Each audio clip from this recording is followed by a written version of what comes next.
बस मुझसे किसी ने पूछा डॉक्टर साहब बच्चों का आईक्यू बढ़ाने के लिए क्या किया जाए, बच्चों का आईक्यू कम का न्यूट्रिशन से क्या ताल्लुक हो सकता है। तो जी बिल्कुल हो सकता है। बच्चों का आईक्यू कम का तो उस वक्त से न्यूट्रिशन से ताल्लुक हो सकता है जिस वक्त बच्चा जो है माँ की कोख में होता है।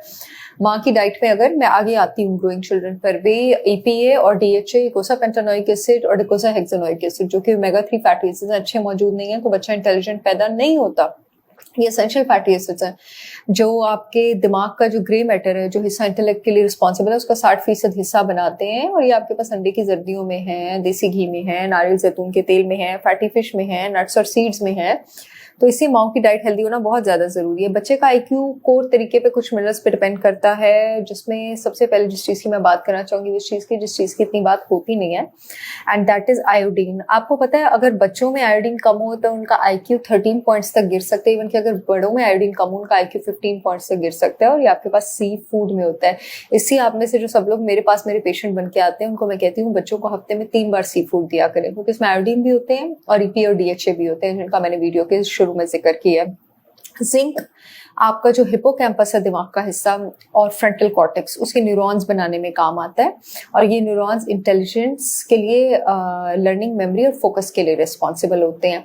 जिंक रेड मीट में होता है, बच्चों को सप्लीमेंट देने की जरूरत नहीं है आपको बिल्कुल भी। और इसके अलावा आपके पास जिंक सी फूड में मौजूद होता है। अगेन वही जिंक आपके दिमाग का जो एक्साइटेटरी और इनहिबिटरी न्यूरोट्रांसमीटर है उसका बैलेंस मेंटेन करने में भी काम आता है, कि एक्साइटेशन भी जरूरत से ज्यादा ना हो और बच्चा स्लो भी जरूरत से ज्यादा ना हो। इस जिंक को एक और मिनरल के साथ बहुत खूबसूरत बैलेंस में मौजूद होना चाहिए, जो मिनरल है आपके पास कॉपर। जिंक और कॉपर का बैलेंस आईक्यू के लिए बहुत ज्यादा इंपॉर्टेंट है। इनफैक्ट जिंक और कॉपर का अगर इम्बैलेंस हो तो मेमोरी खोना शुरू हो जाती है। बहुत सारे डिमेंशिया अल्जाइमर्स के पेशेंट में जिंक और कॉपर का इम्बैलेंस होता है।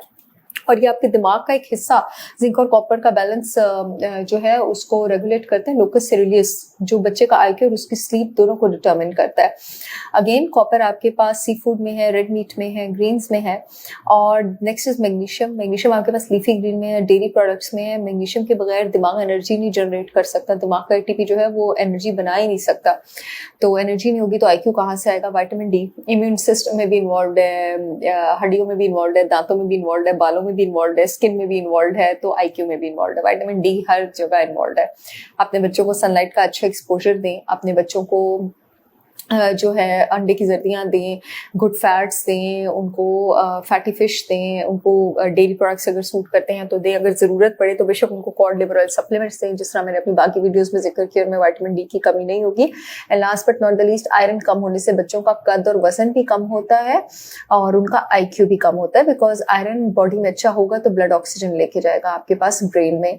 मैंने अपने 2 प्रोडक्ट्स तैयार किए हैं बच्चों के आईक्यू के लिए, ब्रेन टाइट और प्रोगेन के नाम से। मेरी brand holistic wisdom by Sahar Chawla ने पूरे पाकिस्तान में शिपमेंट हो रही है, पाकिस्तान की सारी रेगुलेटरी अथॉरिटी से अप्रूव।